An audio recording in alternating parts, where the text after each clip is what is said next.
Начиная с XIX века профессионалы-лингвисты, такие как Боб, Кун, Цейс, Барроу, наконец, в XX веке Мейе, Бенвенист, они все считали, что существовала некая единая, как все, индоевропейская общность языковая, которая примерно к рубежу 3-4 тысячелетия до нашей эры, нам придется оперировать очень большими датами, она разделилась на две группы. И в одной из этих групп находилась германо, балто, славяно, индо-ирано, армяно, греческая общность. То есть эти потом языковые семьи, распавшиеся в это время, представляли собой единый, некий лингвистический массив. Для того, чтобы не быть голословной, я просто приведу вам этих авторов. Повторяю, Боб, Кун, Пот, Мейе, Хирт, Арнц стояли на позиции более близкого балто-славяно-индоиранского родства. То, что прародина индоиранцев или ариев находилась в высоких северных широтах, об этом писал выдающийся французский исследователь XVIII века академик Жан-Сильвен Баи в своих письмах к Вольтеру, которые у нас, к сожалению, были опубликованы только в начале XXI века. Повторяю, в XVIII веке он это писал. Об этом же говорил Уоррен, первый ректор Бостонского университета. Его книга «Найденный рай» или «Жизнь человечества у Северного полюса», изданная в 1885 году и выдержавшая 10 изданий в XIX веке, у нас была опубликована и переведена на русский язык в 2001 году. Хотя бы так. Да. И книга Тилака «Арктическая родина в Ведах», которая была издана в Бомбее в 1903 году, у нас в 2002 году была издана и переведена на русский язык. Так что, сами понимаете, это очень все интересно. Дело в том, что и Боб, и Кун, и Цейс считали связи между балтославянским и индоиранским древними и достаточно тесными. То есть я читаю уже самих лингвистов. Мейе, Хирт, Арнц и Барроу вообще стояли на позиции более близкого балтославянско-индоиранского родства. Бернштейн в своем проспекте «Очерка сравнительной грамматики славянских языков» пишет: «Во введении будет охарактеризовано современное состояние славяно-иранской проблемы, указаны главнейшие черты, свидетельствующие о древних генетических связях славянских и иранских языков». Горнунг, это уже наш исследователь, отмечал сходство языковых форм в славянском, ведийском, древнегреческом, преимущественно гомеровском и отчасти древнеармянском языках. Грантовский, наш исследователь, в своей ранней истории иранских племен Передней Азии писал: особые связи арийского в пределах индоевропейского отмечаются в основном в двух направлениях – в сторону славянского и балтийского, и в сторону греческого, а также армянского. О близком родстве арийского и славянского с балтийским или без него писали еще исследователи XIX века. И далее он подчеркивает, что различные исследователи и те, что обычно соглашаются с определенной степенью родства или связей славянского с арийским, и сторонники преимущественно арийско-славянской или арийско-балтославянской близости относят контакты предшественников славян и балтов и предков ариев еще к эпохе окончательно не распавшейся индоевропейской общности, а в абсолютных датах весьма раннему периоду. Но Наталья Романовна Гусева, Царствие Небесное, рассказывала, как в начале 60-х годов к нам в Москву приехал крупнейший индийский санскритолог Дурга Прасад Шастри. И она, и ее муж, Святослав Игоревич Потабенко, должны были отвезти их в подмосковную деревню для того, чтобы познакомиться с бытом, как говорится, русских крестьян. Они приехали не в самое удачное время в одну из семей, с которой была договоренность, ибо там расходились молодые муж, жена. Поскольку домов у каждого был свой дом, был дом, в который отселялся, бывший муж, был дом для его матери и дом, в который уезжала сноха с детьми. Ну, естественно, здесь, значит, оказались такие чисто лингвистические проблемы. Дурга Прасад Шастри прекрасно знал английский язык, как это положено в Индии, и, естественно, санскрит. Наталья Романовна санскрит, английский и русский. А бабушка и ее родственники, естественно, только русский язык. Когда они вошли к ним в дом, в избу, значит, он спросил, чей это дом на английском языке. Наталья Романовна спросила у бабушки, чей дом? Бабушка ответила, это наш дом. Тогда у Дурги Прасад Шастри глаза стали 8/12, и он спросил, на каком языке она ответила вам. Гусева перевела ей текст. На русском. Какой русский? Это чистый санскрит. Это наш дом. Да нет, она не знает санскрит, это русский язык. Следующим номером программы был вопрос, когда вышли на улицу, а это чей дом, в который отселялся, значит, муж. Бабка отвечает, это дом сына. А теперь она на каком языке ответила? На русском. Как на русском? Это санскрит. Это дам Суну. Она как-то странно сказала сыну. Суну. А это чей дом? Куда отселялась сноха? Сказала, это дом снохи.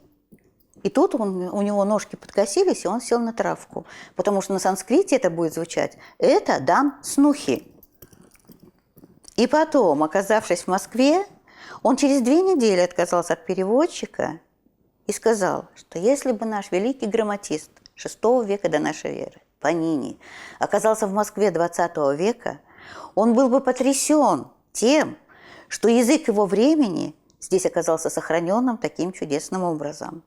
И когда милая девушка в московской гостинице, подавая мне ключи, сказала, что это номер 234, а на санскрите это будет звучать как «двусанта тридашна чатвари», то я понял одну простую вещь. И об этой простой вещи он заявил на международной конференции лингвистов в Аллахабаде, когда он сказал, если бы меня спросили, какие 2 языка наиболее близки из всех языков мира, я, не задумываясь, бы ответил – русский и санскрит.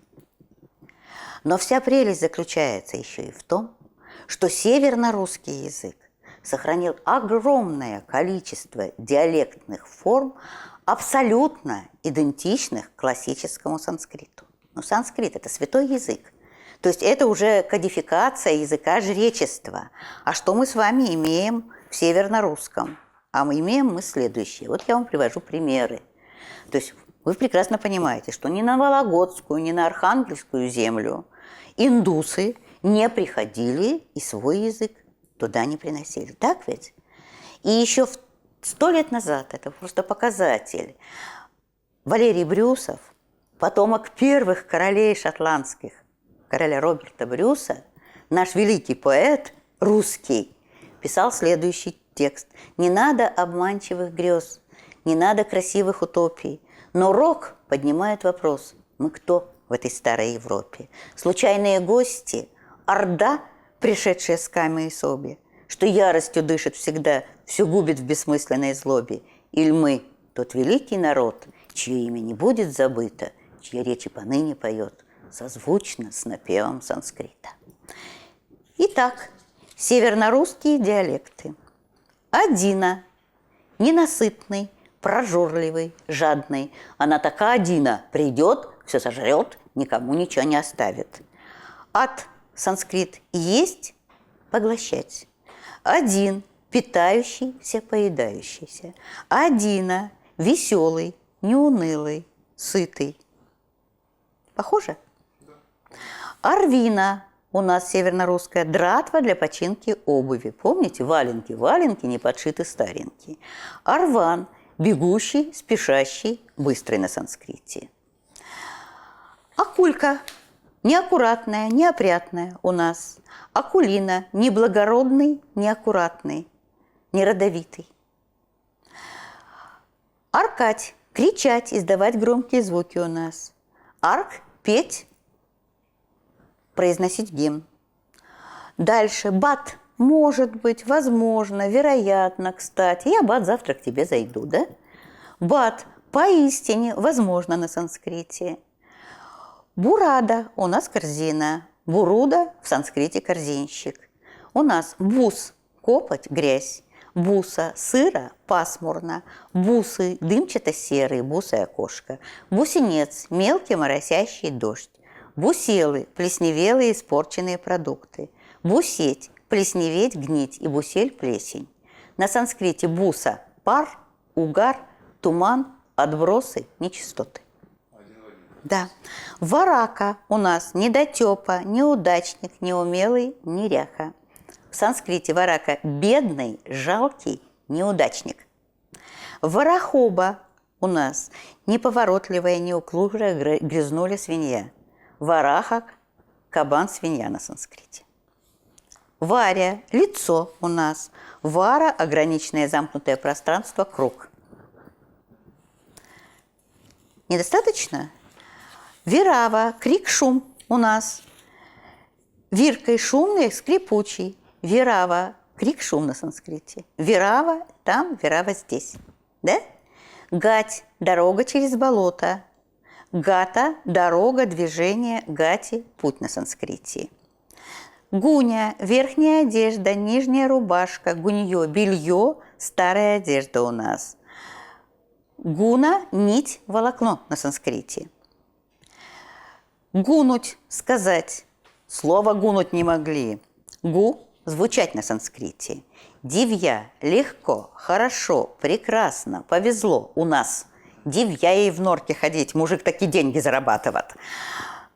Дивья – удивительный, прекрасный, чудесный, великолепный, небесный на санскрите. Душина – дурной запах. Душной козел, помните? У Бажова. Душить, издавать неприятный запах. Душана на санскрите – порча. Душти – порча, разложение, гниение. Душака – загрязняющий, портящий, воняющий. Етистый, какой сарафан етистый, яркий, переливающийся, прекрасный. Ета – пестрый, переливающийся, яркий на санскрите. Достаточно? То есть получается, что мы бы вряд ли смогли сохранить его лучше за столько времени, за столько тысячелетий, чем это сделали. Да, но дело-то все в том, что это диалектные формы, понимаете? Если у нас до сих пор есть слово «попин» диалектное, злодей, безнравственный негодяй, то попин – злодей, безнравственный негодяй в санскрите.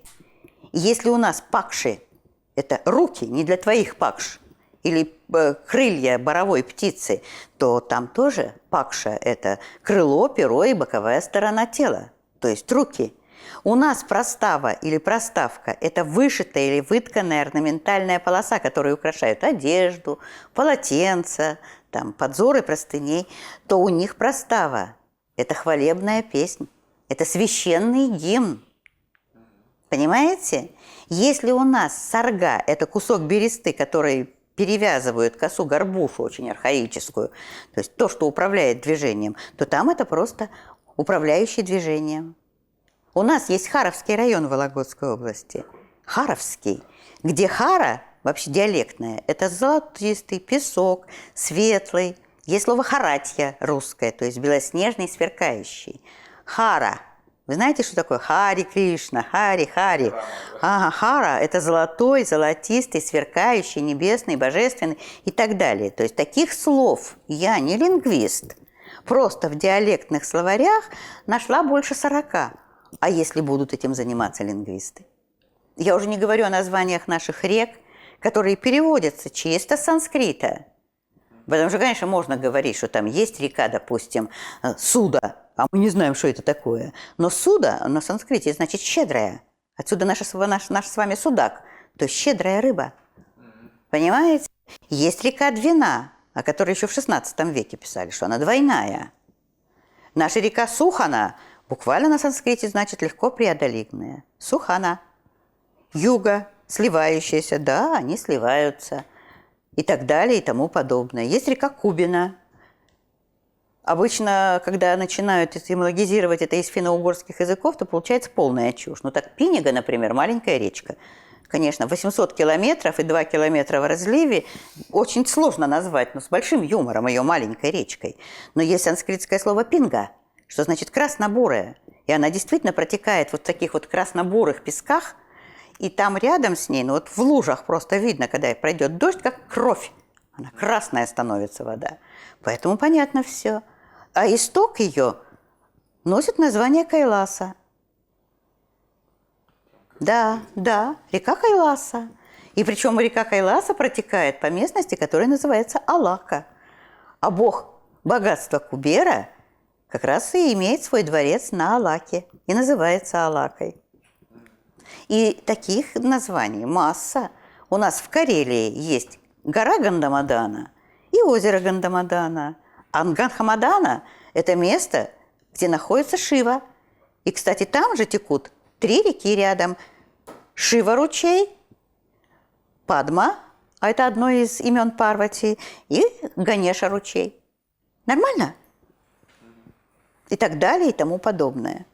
То есть таких вещей очень много. Почему, в общем-то, один из крупнейших санскритологов 50-х годов, он преподавал у нас в Ленинградском университете, Рахула Санскритьяна.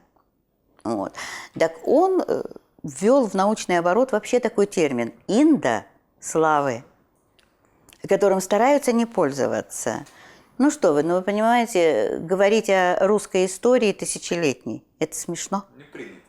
Ну, это смешно. Мы обычно говорим, вот, пришли к нам византийцы, пришло христианство, слезли наши предки с дерева, у них отвалились хвосты, и они начали, писать иконы. И пользоваться золотой смальтой. Ну, в Киевской Софии золотая смальта не привезенная из Византии, а своя, собственная, произведенная здесь. Понимаете, наши иконы, они отличаются несколько от византийских икон. Наши иконописцы, которые вдруг неожиданно выскочили в таком количестве, Андрей Рублев, Дионисий, он дочь у меня художник, она скажет, они прекрасно знали анатомию, великолепно, потому что такой стилизации современные художники не могут добиться. Это надо весь костяк знать. И так далее, и тому подобное. Так что санскрит и русский язык, да, но только русский язык, условно говоря, изначален по отношению к санскриту. Потому что русские, повторяю, не славяне, русские, особенно северно-русские, это тот вот фундамент, на котором выросло потом это самое индоевропейское древо. Ибо северно-русы, которые сохранили вот эти вот диалекты, сохранили названия рек и массу еще вещей, которые говорят об архаике, на основе которых можно восстанавливать, реконструировать, дешифровать даже древнегреческие мифы и древнеегипетские мифы и так далее и тому подобное, это потомки того самого, еще не дифференцированного индоевропейского населения, которое никуда отсюда не уходило. А уходить у них не было. Никакой абсолютно необходимости. Здесь не было войн на севере. И вот это вот осознание того, что это нечто странное, оно осталось ведь до 17 века у западноевропейцев. Вы посмотрите на карты. Вот отсюда недавно увезли из Русского географического общества наши теперешние руководители. У нас в Москву. У нас же президентом Русского географического общества по совместительству является министр обороны Сергей Кожугетович Шойгу, а председателем попечительского совета Владимир Владимирович Путин. Ну вот, и там у вас была открыта, не помню, то ли в музее востоковедения, то ли где, огромная экспозиция карт. Так вот, западноевропейские карты до 17 века очень четко дифференцировали территорию нашей с вами Родины.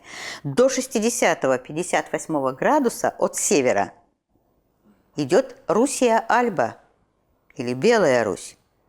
А дальше Московия, а дальше Подолье, и так далее, и тому подобное. То есть это не одно и то же. Вот наша замечательная столица нашей Родины, Москва, как писал в свое время крупнейший наш этнолог Зеленин, тоже очень интересная судьба. Человек восточнославянскую этнографию не мог издать в России, плюнул на это дело и в 1928 году издал ее на немецком языке в Мюнхене. Чтобы в 1992 году ее в конце концов перевели на русский и издали у нас. Ну, замечательно, правда ведь? Нет пророка в своем. Ну да, кроме как в доме своем и в отечестве. Нет пророка без чести, кроме как в доме своем и в отечестве своем. уже если быть точными. Так вот Ленин говорил о том, что существует два русских народа – северно-русский и южно-русский. Они достаточно сильно отличаются друг от друга.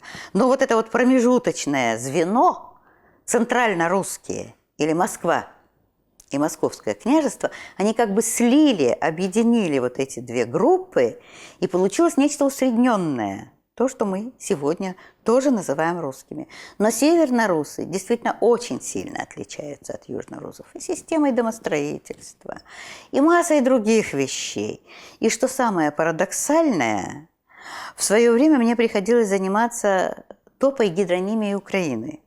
И меня поразило, что Западная Украина, вот западенцы, которые так не любят москалей, так их сейчас люто ненавидят, они оказались настоящими русскими, потому что, выяснили антропологи, на рубеже 5-6 тысячелетия до нашей эры сменилось население Украины.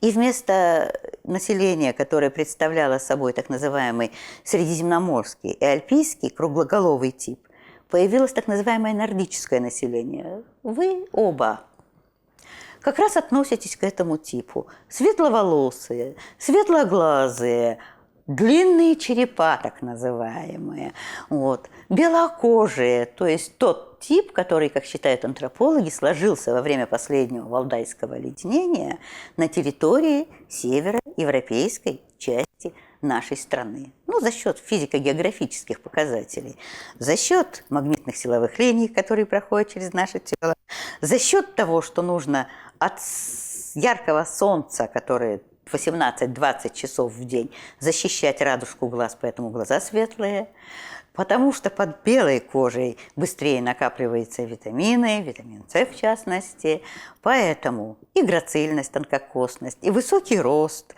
и выступающие носовые кости, которые вообще для северно-русов характерны, чтобы воздух прогревался, и светлые волосы, которые тоньше, чем черные волосы. Все это так называемый нордический тип. И вот этот нордический тип, который с палеолита хоронил своих покойников вытянутыми на спине, в отличие от предыдущих, назовем их древними украми, которые в скорченном состоянии хоронили своих покойников. Так вот, на рубеже 5-6 века меняется полностью все. Меняется антропологический тип и меняется обряд захоронения.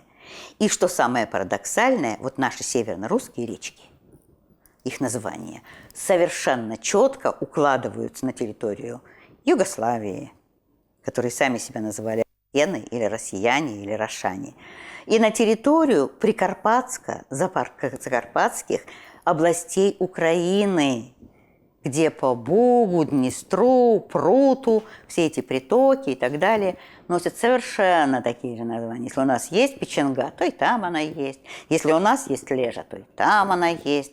Если у нас есть Печора, то и там она есть. И так далее, и так далее, и так далее. То есть более 170 названий рек в основном коррелируются в Западной Украине. Это Житомирская, Ивано-Франковская, Черновицкая, Львовская область, Закарпатская. Те самые, которые... Да. И то есть это настолько все смешно, кажется, если бы не было так грустно. В свое время наш крупнейший топонимист Владимир Андреевич Никонов, царствие ему небесное, потомок бояр Никоновых, уже ему было под 80, стоял в коридоре Института антропологии и этнографии имени Миклуха Маклаев, у нас в Москве, на Дмитрия Ульянова, и прыгал, как кузнечик. Говорил: у вас что там, сохранилась доледниковая топонимия? У вас что там, сохранилась доледниковая топонимия? Потому что это было вообще невероятно. То есть, да, действительно, северно-русские речки, озера, берешь санскрит, и все становится ясно, почему она так названа. У нас в Волго-Окском междуречии топонимисты выясняют отношения. Скажите, пожалуйста, а почему это, что это за название такое? Дурдура. А оказывается, на санскрите это значит лягушка. То есть лягушачья река. Я вам просто приведу примеры, далеко, чтобы не ходить, и долго, чтобы не распространяться, и так достаточно много времени посвятила ответу на этот вопрос первый. Да? Названия речек близких к Москве и вам, вполне возможно, хорошо известных. Где они у нас тут? Наверное, все-таки в конце. Сейчас быстренько найду. Ах ты ж, Господи ты Бог. Вот. Угу. Итак. Угу. Вот они. Волга-Окское междуречье. Ну, это, сами понимаете, где они находятся, да? И, значит, у нас с вами получается следующее. Есть Махабхарата, древнеиндийский эпос, древнеарийский эпос, потому что там такие глубины времени, и мы можем там столько найти названий, которые у нас на территории нашей Родины, что, говорится, мама, не горюй. Но самое-то интересное, что это приводится на, ну, если на наши, конечно, скоррелировать с нашими там временными рамками, на 3150 год до нашей эры. Не слабо? Название рек или крениц, к которым следует ходить, чтобы им поклониться. Вот вам креница в Махабхарате и река в Паочье. Агастья креница, Агашка река. Акша креница, Акша река. Дальше уже будет так. Апага, Апака, Арчика, Арчиков, Асита, Асата, Ахалья, Ахаленко, Вадава, Ват, Вамана, Вамна, Ванша, Ванша, Вараха, Варах, Варадана, Варадуна, Кавери, Каверка, Кидара, Кидра, Кубджа, Кубджа, Кумара, Кумаревка, Кушика, Кушка, Мануша, Манушинский, Париплава, Плава, Плакша, Плакса, Озеро Рама, Озеро Рама, Сита, Сить, Сома, Сомь, Сутирха, Сутирки, Тушни, Тушина, Урваши, Урвановский, Ушанас, Ушанец, Шанхини, Шанкини, Шона, Шана, Шива, Шивская, Якшини, Якшина. Не думал, что Тушина, да. Нормально? Один в один. Нормально, да? Согласно Махабхарате, к югу от священного леса Камьяка текла в Ямуну, а Ямуна – это Ака, река Правени, то есть прарека, с озером Годавари. Но Года – это название, Вара – это круг. Сегодня к югу от Владимирских лесов течет в Аку река Пра и лежит озеро Годь. Махабхарата рассказывает, как мудрец Каушика во время засухи обводнил реку Пару, переименованную за это в его честь. Но далее эпос сообщает, что неблагодарные местные жители все равно называют реку Парой, и течет она с югу в Ямуну-Аку, и что же?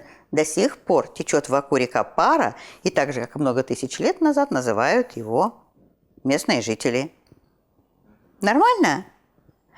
В описании крениц 5000-летней давности говорится, например, о реке Панди, текущей недалеко от Вароны, притока Синдху, а Синдху – это Дон. Причем на карте Птолемея он так и назван. Но река Панды сегодня впадает в крупнейший приток Дона, реку Варону. Описывая путь паломников, Махабхарата сообщает: вот Джала и Упаджала в Ямуну впадающие реки. Если где-нибудь ныне текущие рядом реки Джала, это река просто на санскрите, и Упа, Джала, то есть Упа-река, это река Жала, Таруса, вам, наверное, небезызвестна, и река Упа, впадающая рядом в Аку. И именно в Махабхарате впервые упоминают текущую на запад от верховьях Ганги, то есть Волги, реку Саданапру, Великий Донапр или Днепр. Донапр, ну да. Ну и как? Очевидно. Ну что? Убедительно, должен сказать. То есть, понимаете, вот о чем я вам говорю, что мы должны иметь фундамент железобетонный, монолитный, гранитный, для того, чтобы не просто разводить руками и говорить: ах, вы знаете, а я думаю, а мне кажется, а вот в каких-то священных преданиях об этом говорится. В каких преданиях? Всегда надо, в общем-то, базироваться на специалистах. Если мы говорим о климате, значит, это палеоклиматологи. Если мы говорим о антропологии, значит, это палеоантропологи. Если мы говорим о лингвистике, значит, это палеолингвистика. И так далее, и тому подобное. И тогда уже не будет смешно.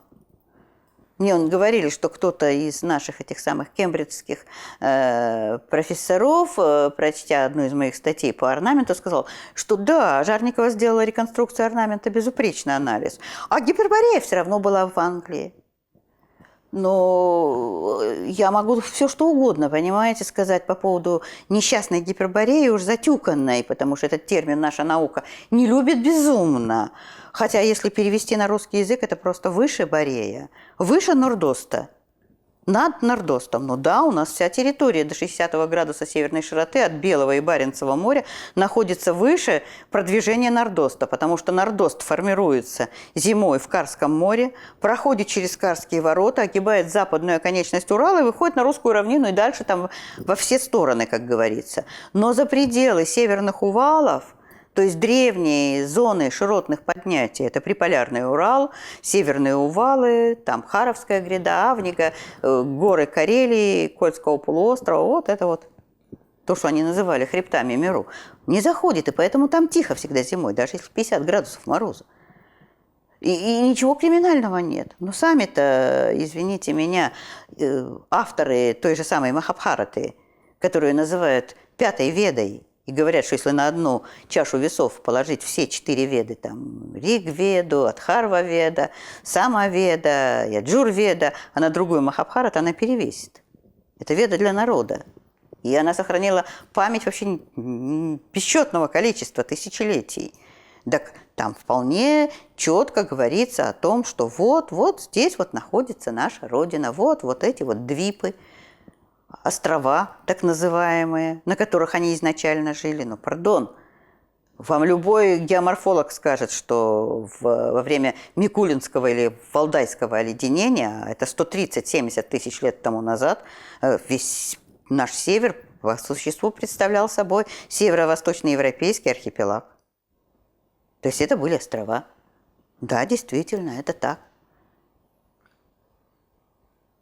Сколько? 130 тысяч лет? От 130 до 70. Это было последнее Микулинское так называемое межледниковье, когда среднелетние температуры на этих широтах были на 8 градусов выше, чем сейчас.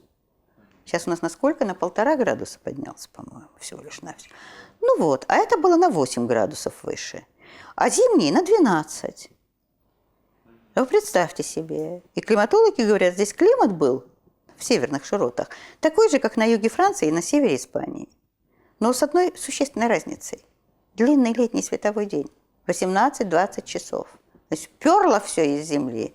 Будь здоров. Если сейчас серый гусь, откладывающий в дельте Волги на месяц раньше яйца, чем в дельте Северной Двины, ставит своих птенцов на крыло одновременно, то это свидетельствует только об одном. Вот этот вот рассеянный ультрафиолет способствует более быстрому развитию всей органики. Вполне логично. Ну вот. Вот мы коснулись родства русского и санскрита. Тем не менее, есть родство, вот опять же говорю, что Гиперборея, Англия. Есть некоторые похожие сходства английского. Да, я не знаю, насколько плотное. Вы прокомментируйте, где больше сходства? Конечно, в русском. Конечно, в русском. Есть много нюансов, понимаете? И даже есть один смешной нюанс у того же самого Михаила Николаевича Задорнова, когда он говорит, ну, бритый. Это их брили, побритые. А вы знаете, вообще вполне логично.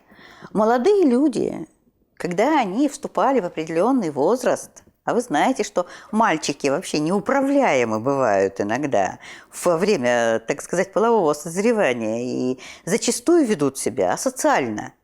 Так вот, тех, которые вели себя совершенно безобразно, им не оставляли чудью. Есть такое понятие чудья, то есть чуб, оселедец вот этот вот самый. Им не оставляли, их брили наголо и ссылали куда-нибудь подальше.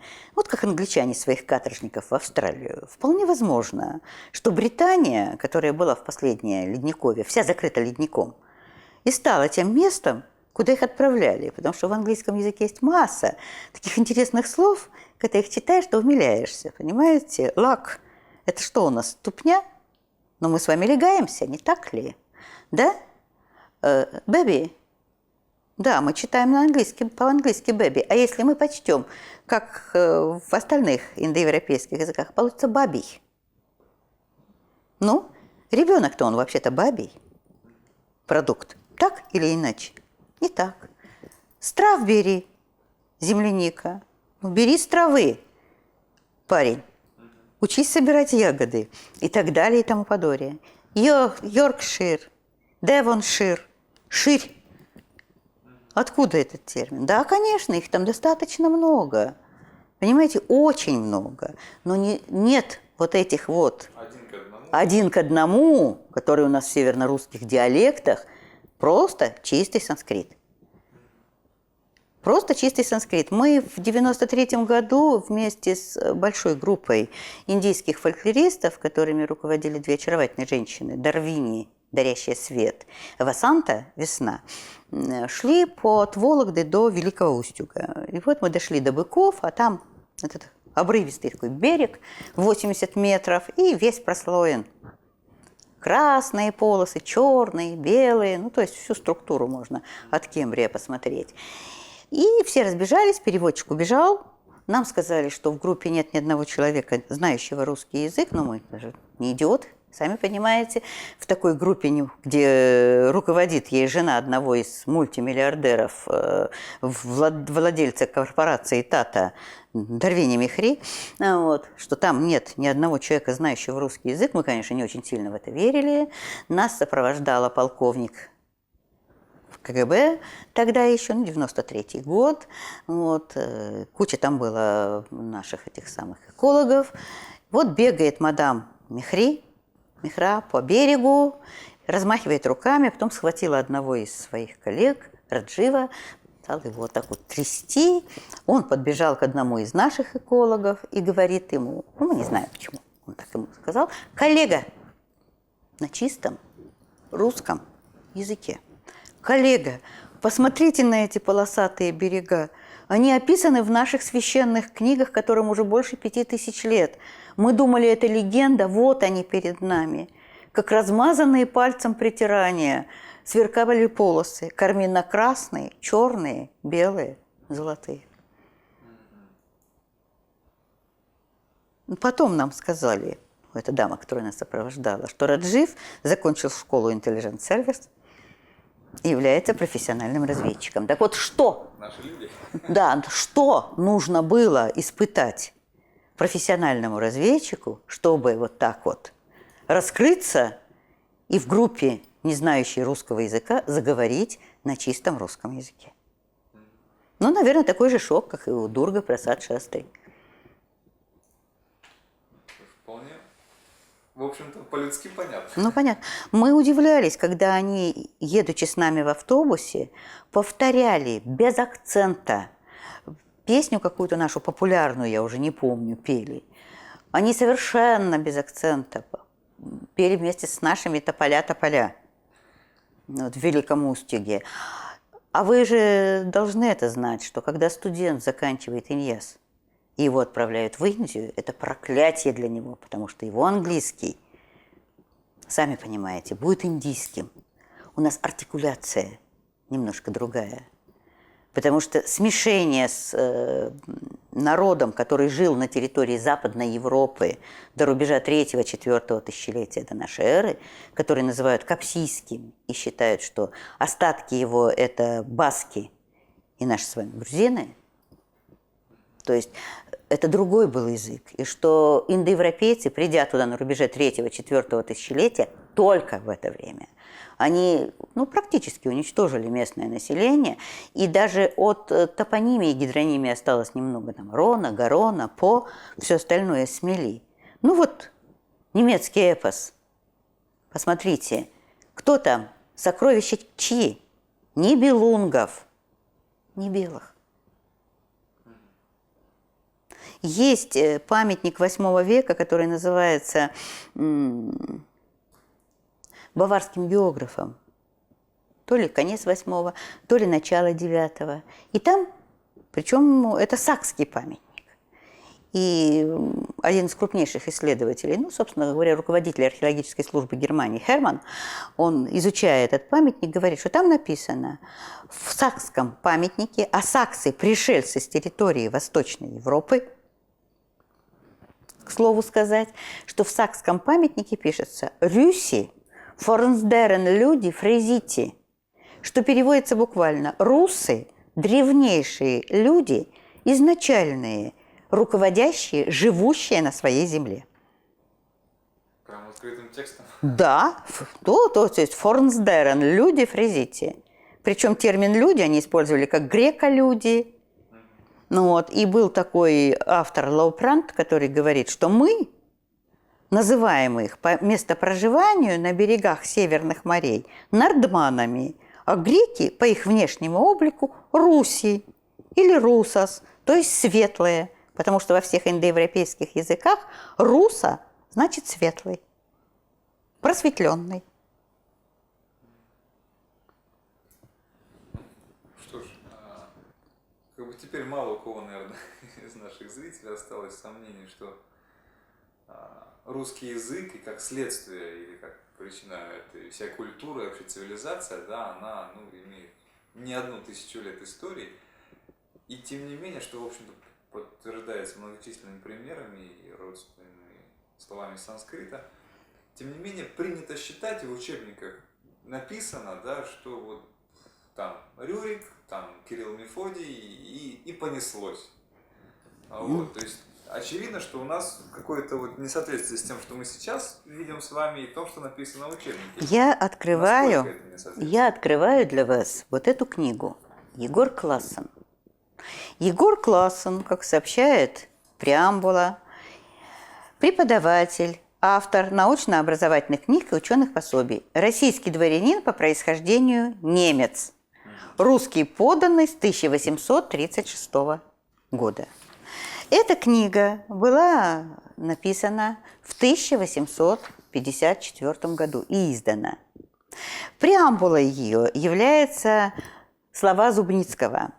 Многие писали историю России, но как она несовершенна. Сколько событий необъясненных, сколько упущенных, сколько искаженных. Большей частью один списывал у другого, никто не хотел рыться в источниках, потому что изыскание сопряжено с большой утратой времени и трудом. Переписчики старались только о том, чтобы блеснуть витиеватостью, смелостью лжи и даже дерзостью клеветы на своих працев. И что же пишет нам Егор Классен? Русская история начата с того периода, когда Русь представляла огромное звено, сильный народ, заселявший собой уже несколько сот тысяч квадратных верст, богатый торговлей и промышленностью, разделенный на два главных государства, кроме нескольких малых, из которых одно южное или киевское, гроза для Византии, осиротело, лишившись правителей, а другое северное или новгородское, отжив века республики, подверглось уже обыкновенным ее следствиям, то есть всеобщему разъединению и совершенному разладу в делах управления, и для спасения своей самобытности бросилась в объятия монархической власти, призвав к себе правителя, князя из соплеменного себе народа. Тут уже нет мифологического лица, поставленного родоначальником народа, нет сказочных исполинов с волшебным оружием, нет волчицы-воспитательницы, не поставлен в праотцы Юпитер или Плутон, или какое-нибудь земноводное чудовище. Нить русской истории начинается с того периода, когда Россия представляет собой уже огромное политическое тело, свидетельствующее как своей огромностью, так и своим разладом, что оно существовало уже за много веков до этого периода. Егор Классен, 1800, повторяю, 54 год. Какой народ жил в то время в нынешней Северной России, когда скандинавы и называли его Гардарик, то есть государство из городов состоящее? Мы знаем, что Гард значит город, Гарда – города, Рик – царство. Скандинавы сами же отмечают, что это Русланд, то есть земля русов. Что же удивляло скандинавов, когда они бывали в Русландии? Множество городов и укреплений, то есть то, чего не было у них самих, или не доставало им, ибо если бы у них было столько же городов, как в Рисландии, зачем давать ей эпическое название Гардарик? Следовательно, когда Скандинавия не имела еще городов или имела, но весьма мало, то Россия обиловала ими уже через меру, чем заслужила в глазах название царства, состоящего из городов. И скандинавы приводят 4000 городов нашей с вами родины. Потрясающая цифра. Да. 4000. Да, 4000. Так это 6 век. скандинавские саги. Какой Рюрик? Ребята, о чем мы говорим? Если в истории геттов говорится, что все эти германцы, как из, называем вещи своими именами, как из вульва нациум, вышли с этого острова Сканда в 1549 году до Рождества Христова и разлились, как море, по всей территории Западной Европы. А среди германских племен мы вдруг встречаем огромное племя Вагане. А где течет река Вага? Сухане. А где течет река Сухана? Дайтьи. Это само название. А Дайтьи называли Печору. Данавы. Дану. Это тоже река рядом находящаяся. Кто откуда пришел? Да.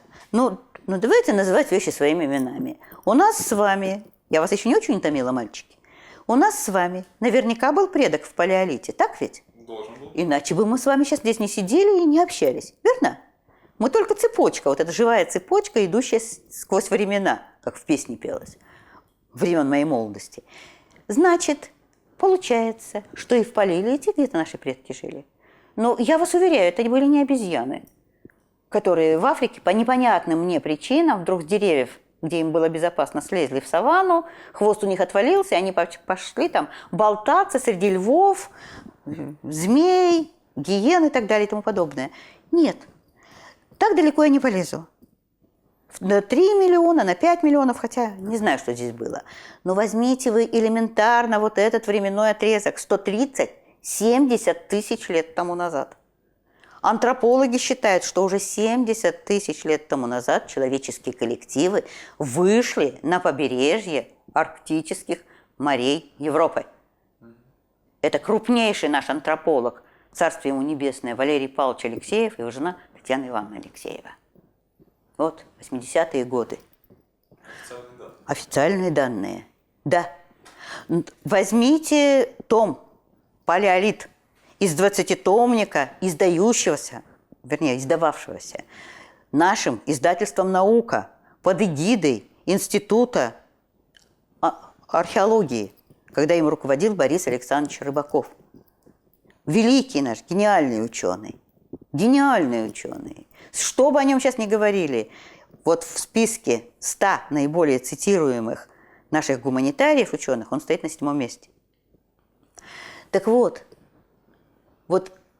пожалуйста, палеолитчики отвечают за каждое свое слово. Они говорят, что уже 50 тысяч лет тому назад в Мустье был заселен весь север Европы.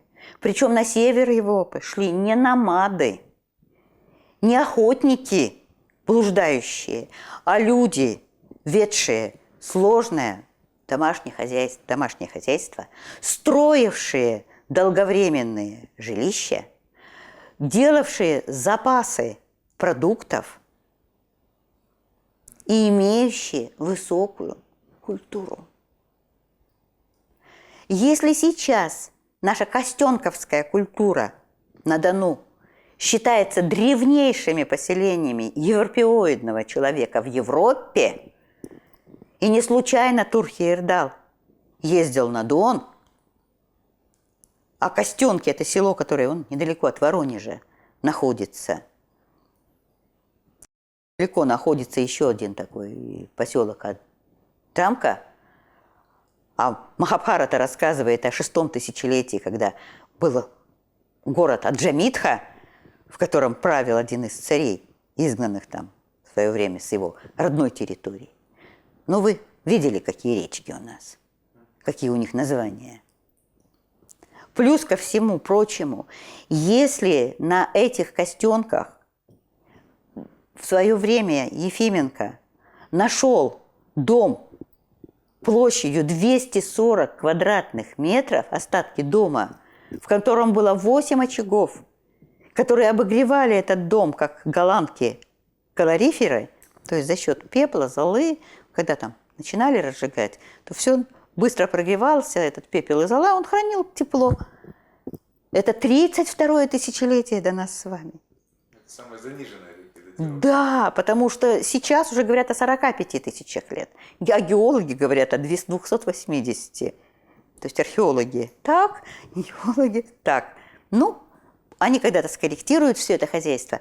Но дело в том, что на территории Восточной Европы на уровне хотя бы 50 тысяч лет находят зернотерки, которыми пользовались для того, чтобы растирать зерно. То есть и речь идет о протоземледелии. А чем они могли, что они могли собирать? А оказывается, у нас с вами был еще один период. Вот началось Валдайское или Осташковское, или как в Европе его называют, Рисвюрмское оледенение. Оледенела вся Англия. Карпатский, Пиренейский, Альпийский ледник, они как в подкову зажали вот эту вот центральную Европу, и за исключением юга Франции, там, севера Испании, то есть Пиренейского полуострова, все остальное представляло собой арктическую тундру с березовым редколесьем. А на территории нашей с вами родины что происходило? А у нас, начиная от Карпат до Средней Печоры, идут леса, в которые даже включаются широколиственные, то есть дуб и вяз. И огромные луговые злаковые степи, в которых, естественно, растут эндемики этих широт. То есть те растения длинного светового дня по академику Льву Семеновичу Бергу, которым нужно, для того, чтобы они нормально существовали, 18-20 часов непрямого солнечного облучения, обилия влаги в почве. А такие условия южнее 56 градуса просто отсутствуют. А это рожь, ячмень, овес, пшеница, лен. Весь спектр. Да. И они, естественно, росли в этих луговых злаковых степях, потому что в Канинской тундре, где уж 2000 лет никто ничего не высаживает, не высеивает, академик Лепехин, ученик Ломоносова, нашел дикую рожь. Вавилов не нашел предковых форм в Передней Азии, а здесь она нашлась. И дикий лен. И в середине XIX века в Архангельске на выставке сельскохозяйственных произведений, как сообщает Штукенберг, один из наших статистиков того времени, были показаны колосья этой ржи, зерна обмолоченные, мука из него и хлеб испеченный. Я попробовал. Да я бы тоже с удовольствием, понимаете? Потому что вот вам, пожалуйста, когда задаешь египтологам вопрос, вот скажите, пожалуйста, как так получается? Вот Жан-Сильвен Баи, вот он пишет в своих письмах Вольтеру, что египтяне называют свою землю Такем. Та – земля, земля Кем. Это греки их называли Египтус, что значит Поморье. Откуда они пришли? Но они говорят, что они пришли из-под полярной звезды с острова в Ледовом море. Осирис-Ра умирает на 40 дней и воскресает, когда, вы думали, 22 декабря. Где такие явления могут быть? Баи в 18 веке пишет, это 68 градус, это район Мурманска, русская Лапландия. И когда спрашиваешь, а скажите, пожалуйста, а почему вот Египет и Передняя Азия стали очагами земледелия? Смотрите, какой махонький кусочек, где они брали зерновой материал.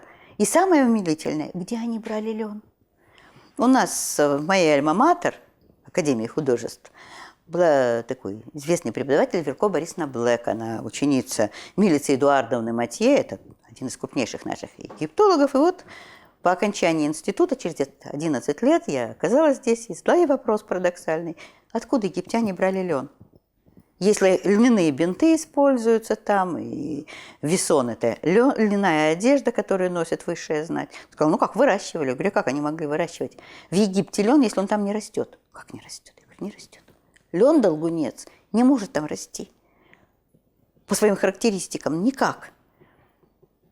Так, а где они его брали? Я говорю, ну где-то брали, значит. Да что ж, привозили, что ли, им? Я говорю, ну получается так. Потому что если мы с вами посмотрим на 3 пирамиды, Хуфу, Хафу и Менкаура, то они по своим параметрам и по расстояниям повторяют 3 звезды пояса Ориона. А Орион – это, извините меня, приполярное созвездие. Персей, древнегреческий, он где находится? Вот он рядом. Посмотрите древнеиудейскую книгу Исаии. Бог творит на севере, под полярной звездой, и вокруг него страшное великолепие. Я не знаю, кто-то в Англии видел полярное сияние и полярную звезду высоко над головой. Я думаю, что нет. А характеристики Гипербореи именно об этом говорят. Что там звезды ходят по кругу вокруг полярной звезды. И вот арктическая родина в Ведах, Тилак, именно об этом говорит. Я уже не говорю о том, что древнейший список Атхарва-Веды, который был найден в середине XIX века, был вообще-то относится к XVI веку и был написан на бересте. И в Индии до сей поры отмечаются такие факты, что брак в высших кастах у брахманов не считается законным, пока запись о нем не будет сделана на бересте. А береста не является, береза не является породообразующей на территории Индостана. Это нужно подняться на 3000 с лишним метров в Гималаи, ободрать там березу Жакмона или березу полезную, а потом написать, что молодоженов перед первой брачной ночью до сих пор в Индии окуривают березовой веточкой горящей. И молодой, выводя свою любезную, также перед первой брачной ночью на улицу, спрашивает у нее: «Ты видишь высоко над головой Тхруву? Это полярная звезда». Она поднимает голову и говорит: «Да». Так будь так же стойка и нерушима, значит, и верна, как она.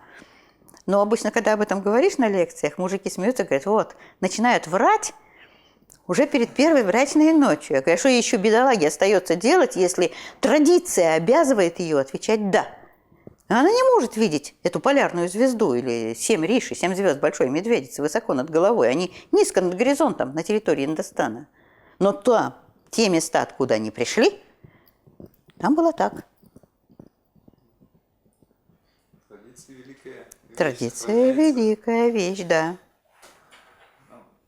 Вот, ну, очевидно, в общем, не будем сейчас спекулировать, сколько именно обрезан, но очевидно, что сильно. И вот интересует, когда могло произойти вот это вот обрезание истории, да, и насколько наши предки, тот же Классен или там Пушкин, или там Ломоносов, или идем еще дальше, насколько они были ближе к истинной информации, да, когда вот это вот, собственно, ножнички у нас порезали. Но я думаю, что эти ножнички появились тогда, когда все наши летописцы, а они, как правило, монахи, ринулись в греческую традицию, и все, что было, это не мои слова, а слова Егора Классена, и все, что было присуще их предкам, отринули просто-напросто. Ну, я не знаю, вы это, я надеюсь, вырежете, но наш патриарх Кирилл, который говорит, что вот Кирилл и Мефодий создали нашу азбуку, и пришли они к славянам, а это люди второго сорта, почти звери, и так далее, и тому подобное, и прочую чушь. Понимаете? А Жан-Сильвен Баи пишет, что север заселил всю Европу, и что с севера пришли все знания. И греки тщеславные во всем, что касается истории, тем не менее проговариваются, что да, вот эти северные варвары и были их предками. Если надо отсечь традицию, назвать ее языческой, то ее и отсекали с принятием другой религиозной системы. Я больше чем уверена, что наши иерархи церкви достаточно хорошо знают традицию и прекрасно понимают, что да, православию намного больше 1000 лет, чем христианству. Потому что само по себе и православие, и та религиозная система, которая существовала до того, она философичней, она жестче, и она ближе к современным представлениям о структуре мироздания. Если в Упанишадах говорится о том, что и в Махабхарате, в ее там первой книге Адипарве, и там дальше в лесной книге говорится о том, что в начале была мысль Творца, и по этой мысли, озвученной им, то есть мысль, превращенная в звук, это слово, по слову его появилось некое яйцо, в котором подлинным светом вездесущим, неприходящим, из которого все выходит и в который все возвращается, был вечный Брахмо, оно. И у него было только одно свойство – звук. А потом появляется движение или ветер, у которого уже два свойства – звучание и касание, то есть инерция, а из них рождается третье или свет, у которого уже три свойства – звучание, касание и образ. И если звуков первоначальных 7 звуков и аккорд, то и цвет тоже коррелируется с ним 7 цветами спектра. Понимаете? И у света, собственно, появляется самое главное свойство – образ.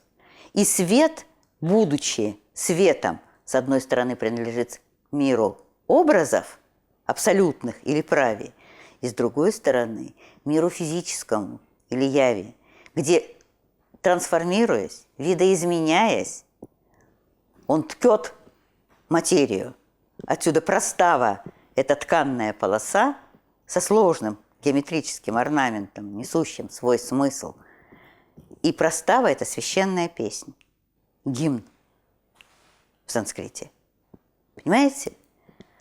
И в XII еще веке в поучениях против язычества, что отмечает Борис Александрович Рыбаков в своем «Язычестве древних славян», говорилось о том, что русские язычники в первый день недели, в воскресенье, поклоняются свету, не солнцу, утверждая, что солнце только вещь света, то есть вещественное воплощение света, а другому свету, изначальному, изобразив его в образе жены, вот она, наша богиня стоит, с всадниками по сторонам или с птицами, значит, считают его началом всех начал. Но самое это замечательное, что Шакти, то есть сила творческая Брахмы, это женское начало. И лебедь на водах – это огонь. Огонь или свет – это лебедь на водах. Ну вот вам и ответ. Александр Сергеевич Пушкин в 20 лет написал Руслана и Людмилу, которые архаичнее Рамаяны в некоторых своих проявлениях и абсолютно идентично в своем сюжете. Получил, видимо, соответствующее воспитание, соответствующие знания. И соответствующие знания. Любую сказку Пушкина вы можете разложить вот так вот.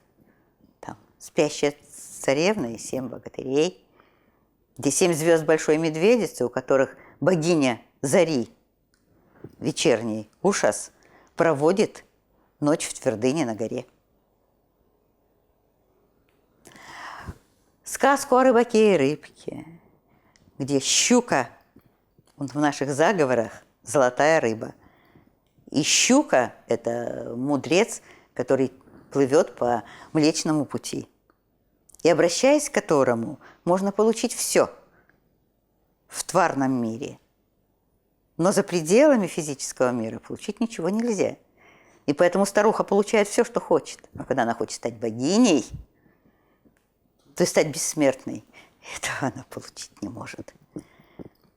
И та же самая сказка о золотом петушке. То есть все, в принципе, можно прочесть. Да любую нашу волшебную сказку. С позиции вот этих вот древнеарийских текстов можно легко разобрать и понять. И тогда мы с вами поймем, что Кощей Бессмертный совсем не гадина, а Кащьяпа, мудрец, сын Брахмы. Поэтому ничего удивительного, что у него дочь Василиса Премудрая. Василиса – это царица в переводе с греческого, а Премудрая – ну, это владычица мудрости или владычица красоты Василиса Прекрасная. И что то, что сделал Иван-Царевич, когда спалил ее лягушечью шкуру, потому что жабой или лягушкой называют женщину первых лет брака, пока она не родит ребенка. И вот здесь вот ее помещают, эту самую роженицу, или вот тут вот на голове. То есть вот это рожающее начало, которое должно стимулировать родовую функцию женщины. некое высшее женское начало. Но он спалил ее шкуру, она уже не может в женской ипостаси здесь находиться. Она улетает лебедью. А лебедь – это кто? Это огонь на водах. И она дочь Кощея Бессмертного. Так что Иван-Царевич просто разрушает нашу Вселенную. И там стабильно все отмечено, да, он сундук берет. И в Упанишадах тех же самых говорится, что сундук это вот вся Вселенная, где небо – это крышка, а дно – это земля. В ней находится кто? Заяц. А заяц – это символ Луны, то есть того, что отражает, фаллический символ. А как фаллический символ, ну, мы с вами взрослые люди, извините меня, передается информация каким образом? Семенем, так ведь? И причем этой информации огромное количество, сотни миллионов, а выбирается какая-то одна программа при зачатии. Так ведь? Это же элементарно программное обеспечение, и там об этом говорится, что души, которые приходят на месяц, которые соответствуют зайцу, а у нас с вами на пениге до сих пор жених ударят льняного зайца. И масса там нюансов таких, что, в общем-то, души, которые должны спуститься сюда, еще все не выполнили, они приходят дождем или росой, или семенем. Вот вам заяц. Затем утка. А утка, гусь, лебедь – это вот самая световая субстанция. А в ней яйцо. А в яйце игла. А Упанишады говорят, что разворачивается Вселенная из точки. Ну так а что получается тогда? Если разворачивается данная Вселенная из точки, то как мы с вами разворачивание этой Вселенной представим? Мы ее представим в виде конуса. А это та же самая игла. Обломил кончик иглы, значит, все. Прекратилось развертывание данного физического мира. И где он там встретится со своей Василисой, с какой Василисой, мы уже не знаем. То есть наши хитрые предки, как говорят, ты его гонишь в дверь, оно лезет в окно. Так и тут. Наши хитрые предки в сказках своих сохранили тот информационный код, который был еще до введения христианства. То есть вот эта информация, сакральная информация, о том, как построена Вселенная, как надо жить, что ты должен делать в этом мире, она осталась.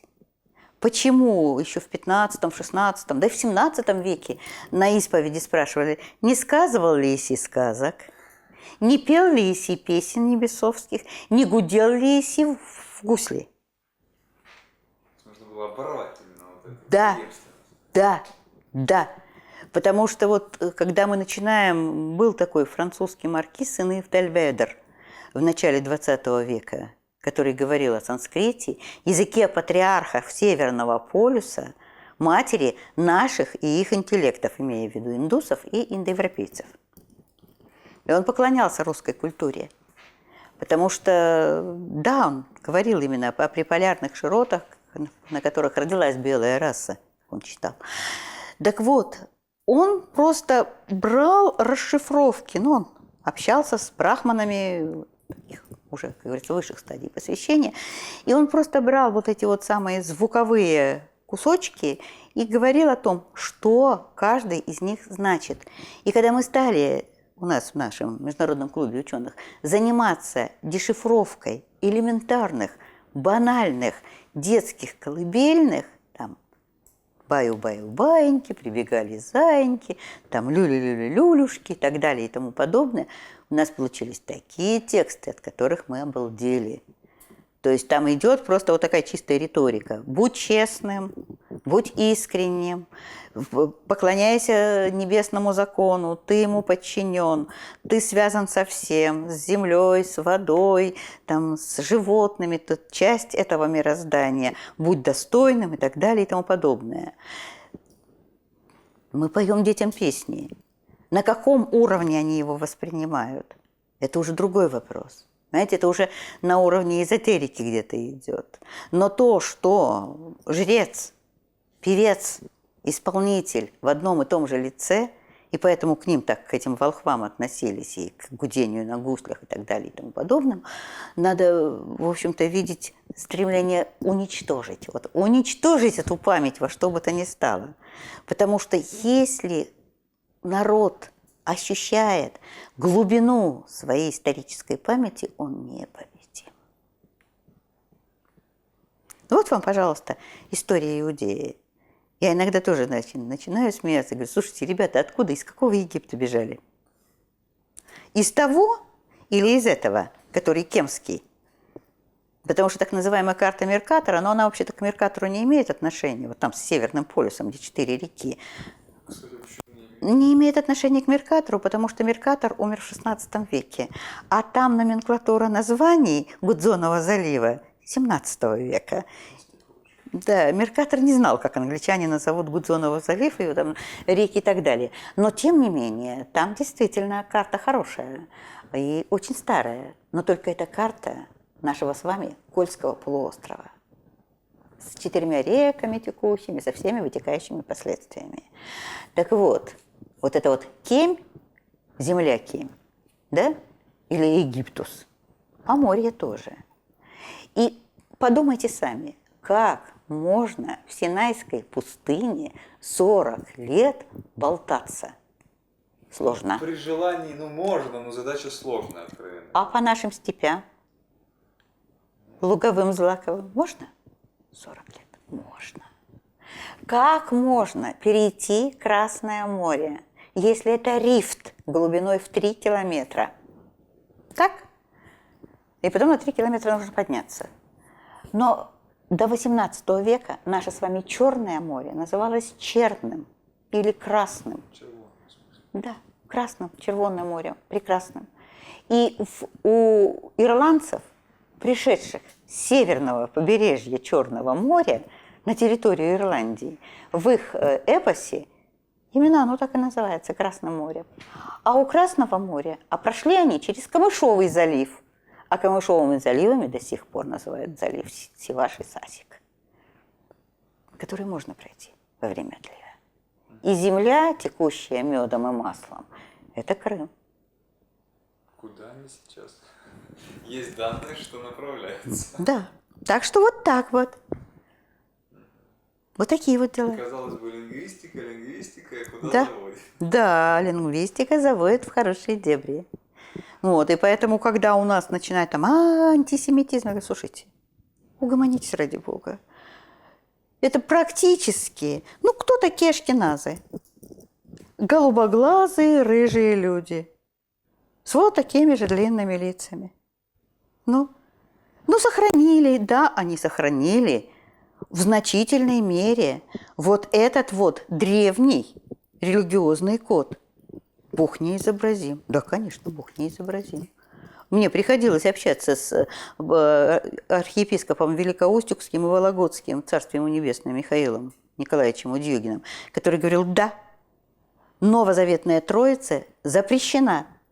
То есть Бога Отца изображать нельзя. Вот когда мы с вами видим, там сидит Бог Отец, у него на руках сидит 33-летний Иисус, и там, значит, голубь. Это на самом деле нехорошо, это грех. Бог неизобразим. На наших старообрядческих иконах он изображается золотым фоном. То есть он есть Свет. Да, это свет. И поэтому, когда говорят, что иконописцы там не умели писать, они не знали реальной перспективы, это полная чушь и абсолютная глупость. Потому что наш мир изображается в реальной перспективе, где есть точка схода на горизонте, и поэтому все сокращается. А тот мир – это мы, точка схода. Он расширяется в бесконечность. И мы увидеть его конца не можем, потому что там свет. А что в этом свете, это нам еще предстоит узнать. Каждому в свое время. Ну что, я удовлетворила ваше любопытство? Вполне, но есть еще моменты, которые хотел бы прояснить. Вот вам, как эксперту, наверняка имеете мнение по поводу Велесовой книги. Дело в том, что сейчас идут различные споры, да, и как раз сейчас собирается экспертиза, да, нет, какие есть аргументы за, против, есть что-то у вас добавить? Да. Это аутентичный памятник и никакая не подделка. В нем есть такие материалы, которых не знали ни этнографы XIX, ни XVIII, ни XX века. В частности, там называются 4 главных праздника года. Это Каледа, Яра, Красная гора и Овсень, большой и малый. Так вот, Каледа – это наши с вами зимние святки. Яра – это наша с вами купальский цикл. А Красная гора, Красная горка – это Фомино воскресенье, извините сейчас. И никакого отношения к древней Красной горе не имеет, потому что все праздники связаны с 2 солнцестояниями, зимним и летним, и с 2 равноденствиями, весенним и осенним.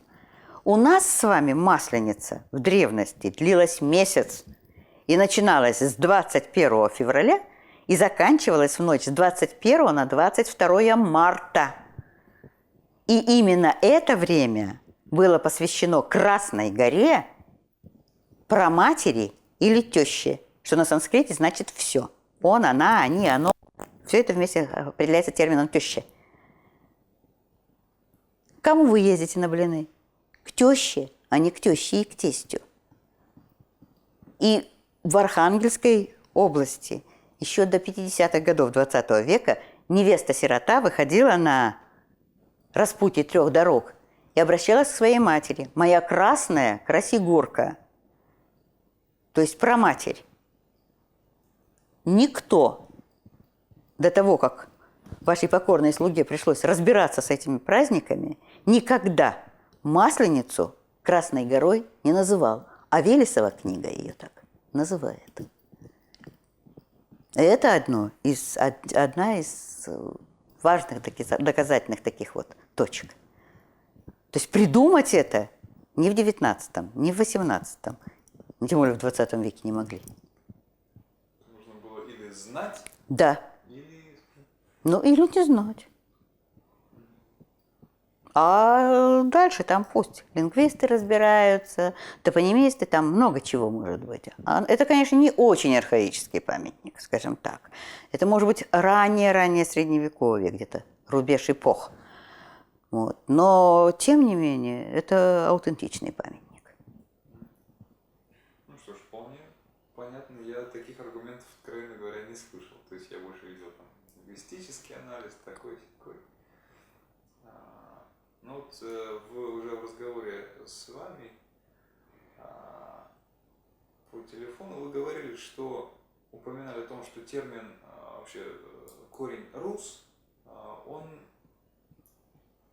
настолько древен, что упоминается и в Махабхарате. Конечно, конечно. В Махабхарате на севере Европы, на побережье вот этих наших с вами морей северных, находится страна Раса-Тала. Раса – это название страны. Тала – это земля, то есть земля – раса. Раса во всех индоевропейских языках руса значит светлый, ясный, проясненный. И есть такой термин риши. Это 7 звезд Большой Медведицы, это 7 прапредков ариев. Но в одном из гимнов Ригведы говорится: «От земли до 7 лучистых пуповина моя протянулась». То есть он мои прапредки, и я, значит, от них происхожу. Дело в том, что Раша и Риши – это одно и то же. Ну, А и меняются. Есть такой закон лингвистики. Как нас называют англичане до сих пор? Раш, совершенно верно. Сербы сами себя называют рошане или россияне. В санскрите, в санскритско-русском словаре Кочергиной есть такой термин «русья», что значит «роскошная, прекрасная». И термин «рус», да, имеет место быть в Махабхарате. То есть это, по сути, является таким косвенным доказательством глубокой древности этноса. Ну и тоже не для широкой публики, был такой теоретик нациста Альфред Розенберг, вам небезызвестный. Так вот он писал: русские – это очень древний народ ссылаясь на одного из теоретиков немецких начала XX века. Русские очень древний народ. Такой же древний, как китайцы, если даже не древнее. Наверное, самый древний на нашей планете. И их увлечение марксизмом и прочими глупостями происходит не от детской наивности, а от старческого маразма этноса. Любопытно сравнение. Вот так вот. Это, конечно, не для нашей широкой публики, а то меня зюгановцы побьют, и еще кто-нибудь. Там, Да. фашисты, нацисты. Да. Любопытно. Не детство, а старческий маразм. Да, от старческого маразма. Ну, Народ, впавший в детство, короче говоря.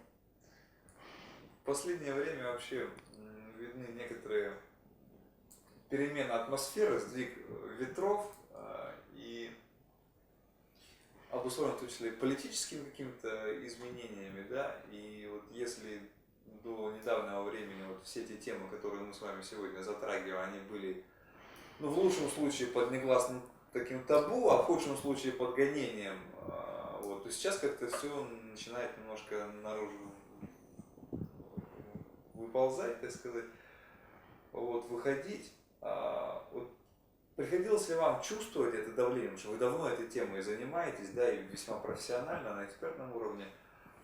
Приходилось ли вам или вашим коллегам чувствовать это давление, вот, и как оно делалось? Ну, что я могу сказать? Я в 1988 году защищала первую у нас в стране диссертацию с таким странным названием «Архаические мотивы северно-русской орнаментики к вопросу о возможных прославянско-индоиранских параллелях». Ну вот. Защита длилась, кандидатской диссертации, больше 3,5 часов, что само по себе ненормально. Стенограмма составляла 38 страниц, что тоже ненормально. И тем не менее, ученый совет Института антропологии и этнографии Академии наук СССР имени Миклуха Маклая, находившегося тогда на Дмитрия Ульянова, 19, весь проголосовал «за». Как говорится, черных шаров там не было. Хотя оппонировалось все это очень бурно, очень бурно. Но поскольку аргументы, приведенные там, были аргументами специалистов, да, антропологи, лингвисты, палеозоологи, палеоботаники и так далее и тому подобное, то все это прошло. Вот. Причем речь шла сначала даже о защите докторской, но не решились на такую авантюру. То есть, как вы сами понимаете, это академическая наука. И в академическом институте защищается вот такая диссертация. Ну, наверное, сложилось все так потому, что в то время я жила в Вологде и особенно не высовывалась. И я как, ну вот лошадь проходит через пропасть там, на Кавказе, ей зашоривают вот так вот. Она идет, она знает, что ей нужно пройти по этому шатающемуся мостику вот туда. А какая бездна под ней, она этого не знает.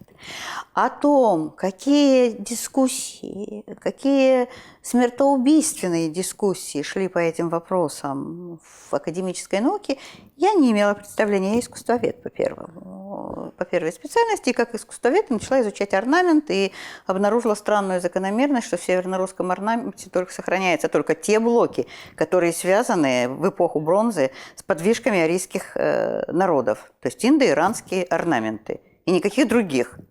И я была озадачена, я стала искать в финно-угорских орнаментах то же самое, там этого нет. Ну так в природе не бывает, если здесь жили финно-угры, значит должно быть. Значит, полезла в лингвистику. А есть в русском языке вообще какие-то финно-угорские привнесения? Оказалось, тоже нет. Ну хорошо, в орнаменте нет, в языке нет, а названия?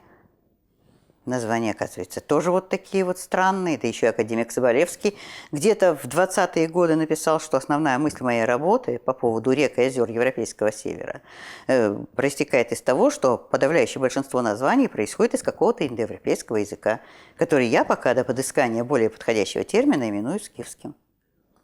Но решили, что у академика там старческий маразм, замяли это дело. Но в 60-е годы шведский исследователь Йоханссон провел фронтальное исследование всего севера.